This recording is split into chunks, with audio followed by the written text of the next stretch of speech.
January 17, 1961 did not begin like a historic day. There were no crowds, no speeches, no drums announcing tragedy. Somewhere in the Congolese wilderness, under a sky that did not care who ruled the earth beneath it, Patrice Lumumba was murdered. Not defeated in battle, not overthrown by his people. Executed in silence, far from microphones and monuments.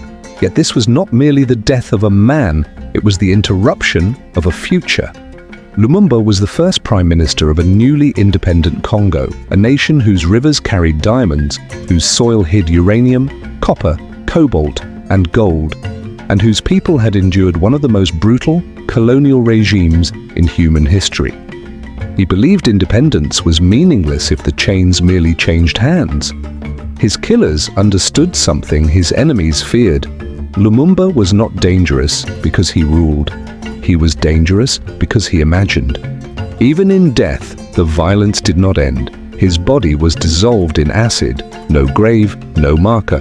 Only one gold-capped tooth remained, kept as a trophy, as if erasing flesh could erase an idea. But history does not obey execution orders, and Africa did not forget. Before he became a symbol, Lumumba was a man shaped by humiliation. The Belgian Congo was not governed, it was extracted. An empire of silence, where Congolese voices were deliberately muted, education was restricted, and obedience was rewarded with survival. Wealth flowed outward, suffering stayed behind. Lumumba grew up inside this contradiction. Intelligent, articulate, and relentlessly curious, he moved through the narrow openings colonial society allowed. He read, he organized, he spoke. And in a system designed to keep Africans invisible, his voice became impossible to ignore. He did not hate Europe, he hated injustice. What made Lumumba different was not just his defiance, but his refusal to accept tribal division as destiny. He believed the Congo could be one nation, not a colonial puzzle of ethnic fragments designed for easier control. Unity to Lumumba was not poetry, it was survival. This belief would later make him intolerable to those who benefited from a divided Africa.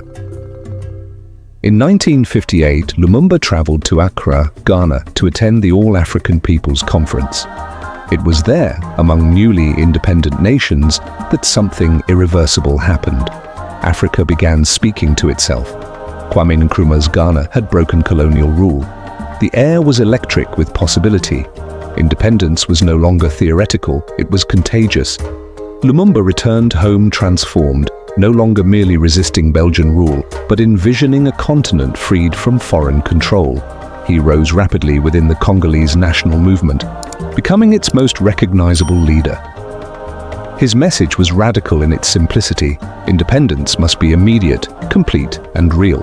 No transitional puppets, no economic chains disguised as cooperation, no sovereignty without control over resources. For Europe and the United States, this clarity was alarming. The Congo was too rich, too strategic, too important to be allowed full autonomy during the Cold War. Lumumba had unknowingly crossed from politician into threat. On June 30th, 1960, the Congo became independent. The ceremony was meant to be polite, controlled, symbolic. Belgium expected gratitude. What it received was truth. Lumumba's independence speech shattered protocol. He spoke openly of forced labor, beatings, humiliation, and theft. The room froze. The world listened. For Congolese people, it was liberation spoken aloud for the first time. For Western powers, it was unforgivable. Within weeks, chaos followed. Katanga and South Kasai, regions rich in minerals, declared secession, backed quietly by Belgian interests. The army mutinied. The colonial machinery simply changed uniforms. Independence had arrived, but sovereignty had not. The Congo was not just a nation, it was a vault. Uranium from the Congo had fueled the atomic bombs dropped on Japan. Copper and cobalt powered Western industries. Control of the Congo meant leverage over the modern world. Lumumba declared that Congo's wealth must serve Congolese people. That single sentence sealed his fate. When Belgium refused to withdraw troops, Lumumba appealed to the United Nations. They delayed, they hesitated, they did nothing. With his country unraveling, Lumumba turned to the Soviet Union. not out of ideology, but desperation. In the Cold War, that was enough to label him an enemy. From that moment, his removal became a priority. President Joseph Kasavubu dismissed Lumumba. Colonel Joseph Mobutu seized power. Western intelligence agencies watched closely. Lumumba was arrested, escaped, recaptured.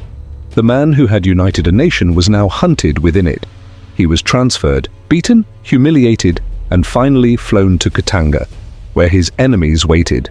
On January 17, 1961, Lumumba was executed alongside Joseph Okito and Maurice Mpolo. There was no trial, no mercy.